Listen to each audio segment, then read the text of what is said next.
Police logs record the call at 9:17 a.m. Multiple offenders, baseball bats, significant property damage, 2 injured males. First responders arrive at Millennium Locks and find the De Silva twins bleeding but conscious, surrounded by shattered glass and collapsed shelving. Officers describe it as a rapid, coordinated assault. Investigators confirm nothing was taken, no opportunism but intention. Both brothers refuse to identify the attackers or provide a motive, leaving officers with evidence but no answers. Police sources later connected the assault to tensions involving the Hells Angels and the Bandidos, though no charges were laid. Intelligence analysts flagged the method as consistent with internal discipline rather than random violence. For detectives reviewing the file, one detail stood out. How did 2 men with no public record of gang feuds end up receiving punishment typically reserved for people operating far beyond legitimate business? Miss the button? Subscribe now so you don't forget later. Bruno Alexandre and Nuno Miguel de Silva were born in 1977 in Brisbane to Portuguese immigrant parents. From childhood, the twins were inseparable, disciplined, loyal, and hardworking. Early employers recalled that if one brother showed up for a job, the other wasn't far behind. After finishing school, both moved into trade work. In 2003, they launched a mobile locksmith business called Millennium Locks. Within a few years, the business expanded into a workshop in East Brisbane, added staff, and secured commercial clients. By 2012, revenue records showed the company generating more than $1.3 million annually. Their reliability earned them repeat customers and even callouts from police, a detail that would later draw criticism. On the surface, Millennium Locks was a model migrant family success story. Nothing about their public profile hinted at the surveillance that would eventually surround them, but investigators later noted the company's rapid growth came with timing that raised questions they couldn't ignore. The first significant anomaly appears in 2004, when detectives raided Nuno's Morningside unit and located cannabis and steroids. He pleaded guilty, paid an $800 fine, and returned to work immediately. At the time, the incident seemed isolated. Yet looking backward, investigators saw it as the earliest sign the brothers' world was beginning to stretch beyond ordinary trade work. Industry tension followed. Several locksmith competitors accused the twins of intimidation, allegations that remain unproven but were reported to authorities. One rival claimed Bruno delivered a direct death threat after he lodged a fair trading complaint. Police reportedly advised the complainant not to escalate, suggesting concerns about retaliation. Why would officers warn a business owner away from a formal complaint? What did they believe the brothers were connected to that wasn't yet reflected in public records? Despite these warnings, Millennium Locks continued growing. New clients, new contracts, more revenue. That's the contradiction. A successful locksmith business gaining momentum, and early signs of volatility appearing. By the late 2000s, the De Silva's world begins to widen. According to police intelligence, their social circle expands into Queensland's outlaw motorcycle scene. Members of the Hells Angels, including figures publicly reported as chapter leaders, such as Errol Gilder and Mark Nelms, begin using Millennium Locks for security-related work. What originally looked like standard commercial servicing evolves into repeated contact, private callouts, and a growing presence of club members around the East Brisbane workshop. Investigators reviewing the timeline later asked, were the De Silvas providing legitimate service or being evaluated for something more structured? As contacts deepen, reports circulated within policing units that Bruno was being considered for, and later accepted as, a prospect for the Hells Angels. Our recruitment stage noted in open-source reporting and explicitly referenced in their criminal proceedings. Prospects are vetted, observed, and tested. So why was a locksmith being pulled into an environment where loyalty isn't rewarded but enforced? Meanwhile, intelligence documents from as early as 2004 had already flagged Nuno for small-scale drug activity. Though these assessments were never proven in court at that stage. Then comes Task Force Hydra, a major organized crime operation active in 2009. During this period, investigators seize $130,000 in cash from Bruno's car. The confiscation action collapses after wedding guests, including the Hells Angels president, swear in sworn statements the money was a wedding gift. The court accepts the explanation, but investigators still highlight the same contradiction. Why was such a large sum moving in proximity to someone transitioning from tradesman to bikie prospect? Despite the whispers, Millennium Locks maintains its security license. Competitors complain to industry regulators, alleging intimidation and unethical conduct. Even with these allegations, the company continues receiving police callouts. How does a business under scrutiny continue to interact with the very agencies monitoring its owners? In 2012, suspicion becomes public. The Courier-Mail begins preparing an investigative article connecting the brothers to the Hells Angels. The De Silvas attempt an urgent Supreme Court injunction to stop publication. The judge rejects it. The article runs, exposing club associations, industry complaints, and prior raids. It becomes the first time their private connections reach public awareness. But before the expose is printed, another event pushes the brothers deeper into law enforcement focus. Months prior, masked men armed with baseball bats invade Millennium Locks. The attackers strike with coordination, damage property, and injure both twins. Police reportedly connect the incident to tensions between the Hells Angels and the Bandidos, though no charges are laid and the brothers refuse to cooperate. In any normal business, a violent attack triggers immediate cooperation with police. In this case, the silence becomes the most telling detail. It is at this point that Queensland Police establish Task Force Maxima, an anti-criminal motorcycle gang unit. In June 2012, the unit launches Operation Kilo Advantage, quietly placing the De Silvas under long-term monitoring.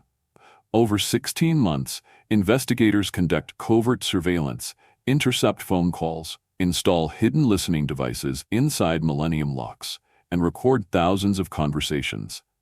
They map movements, chart transactions, and begin constructing a picture that links the locksmith business to what prosecutors would later describe as a coordinated methamphetamine trafficking network. With every device placed, every call logged, and every surveillance note added, the same question grows louder. If the twins still viewed themselves as tradesmen, why were police tracking them like key figures inside an organized crime economy? The turning point begins not with a single breakthrough, but with volume. Detectives tracking the De Silvas begin mapping 4,100 intercepted phone calls and text messages, building a digital trail across suburbs, workshops, storage units, and known club-linked properties. Each call is logged, each number cross-checked, each message decoded for terminology investigators say was used to mask methamphetamine supply. Rosters, timesheets, shifts, surveillance logs add another layer.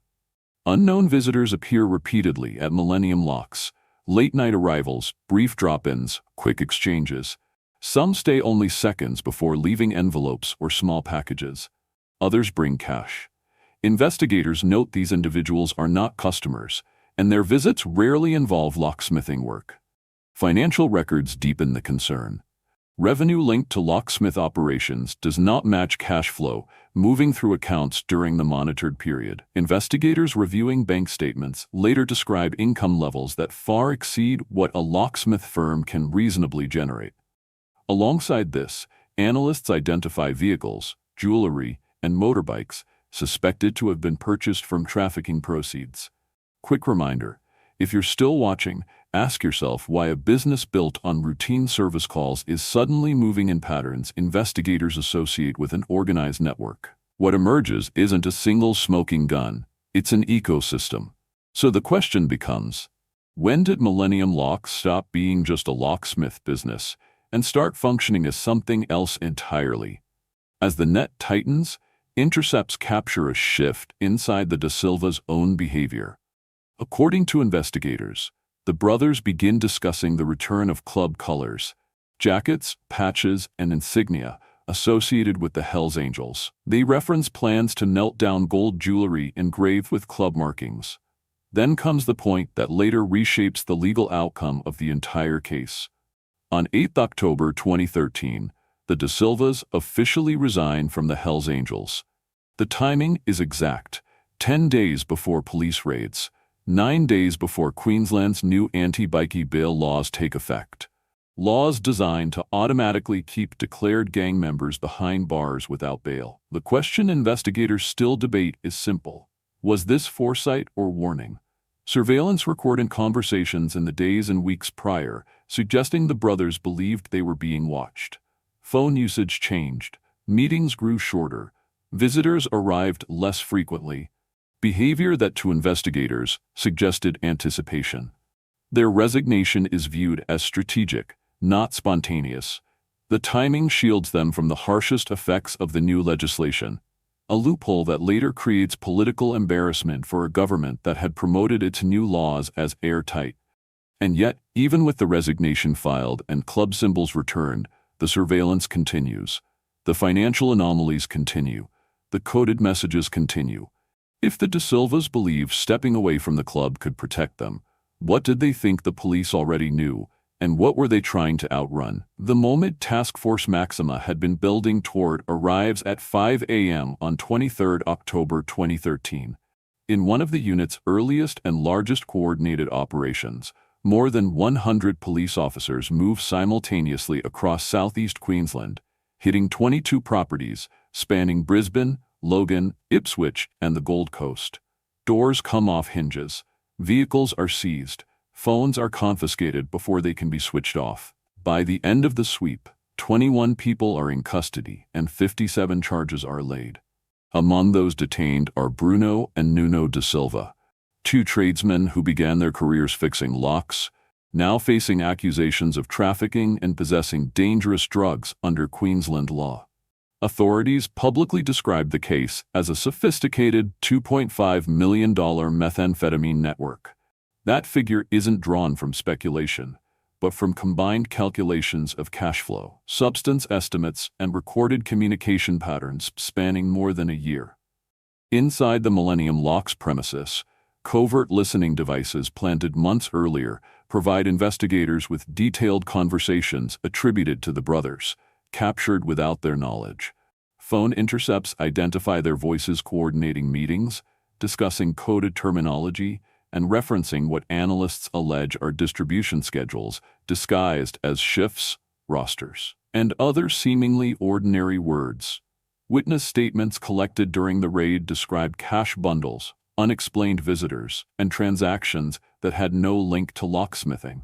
Financial records seized the same morning reveal cash movements investigators say were impossible to reconcile with legitimate trade income. This is where the psychological contradiction becomes unavoidable.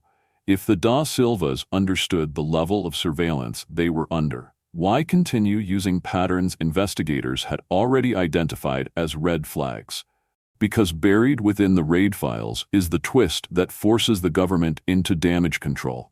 Word spreads quickly among legal teams and political advisors that the Da Silvas resigned from the Hells Angels on 8 October 2013.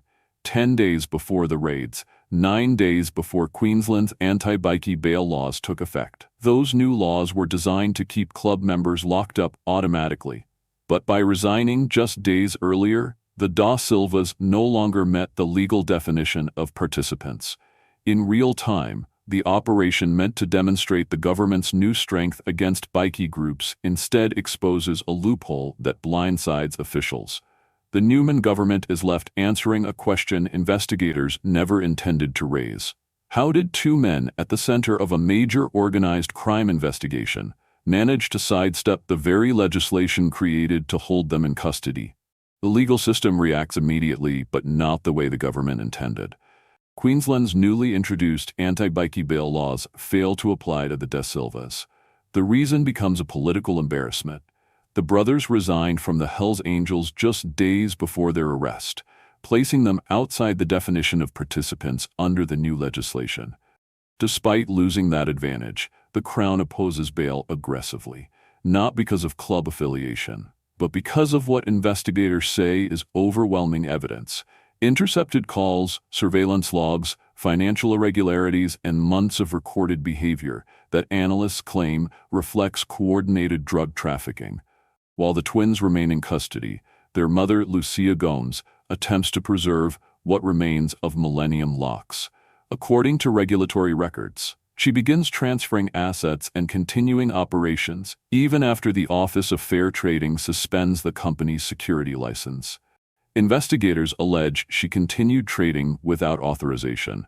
She is eventually charged with 22 counts of operating without a license. The case takes another turn when one of the co-accused, Pelikas Zamagas, pleads guilty during the proceedings.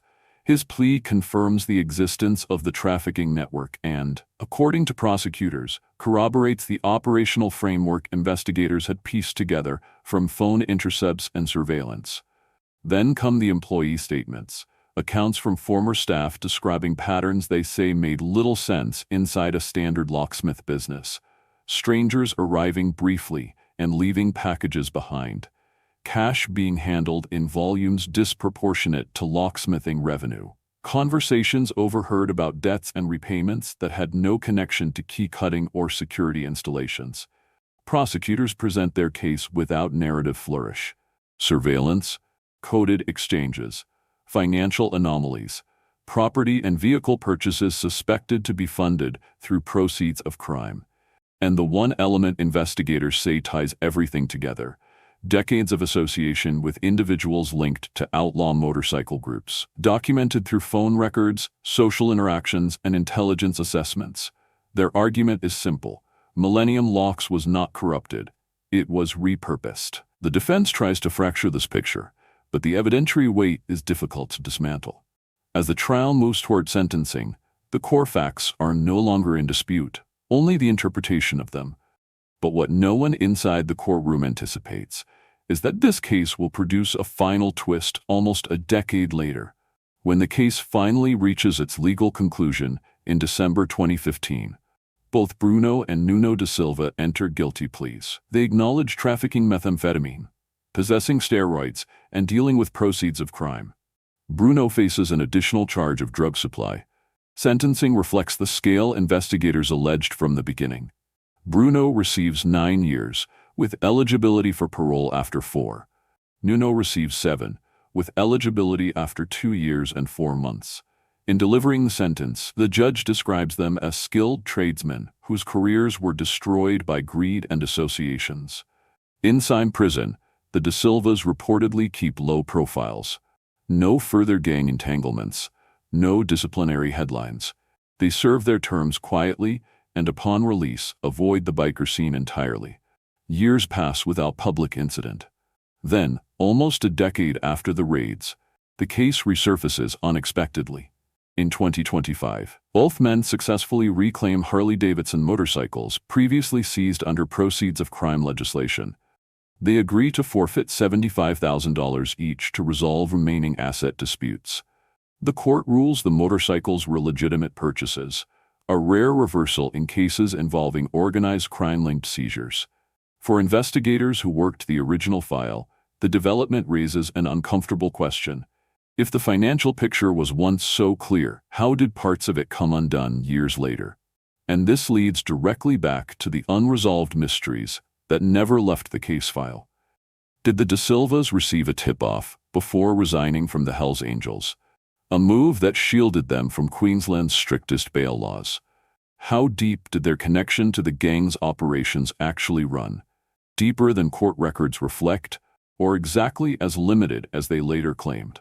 And the question that still divides investigators: was Millennium Locks always a legitimate business that drifted into criminal adjacency? Or did opportunity slowly bend it into a structure designed to serve two economies at once? Their story ultimately settles into a cautionary shape, not because of violence, but because of the quiet way ordinary skill can be absorbed by extraordinary networks. Talent redirected by loyalty, ambition distorted by proximity. A trade business eroded by the gravitational pull of the people it served. In Brisbane's shadows, opportunity and downfall often look identical, until it's too late to tell them apart. You're still here? Do what you meant to do earlier. Subscribe. And if you made it this far, you know what to do. Subscribe. Hit the bell. There are more cases like this coming. Cases where the truth is darker than any fiction. See you in the next one.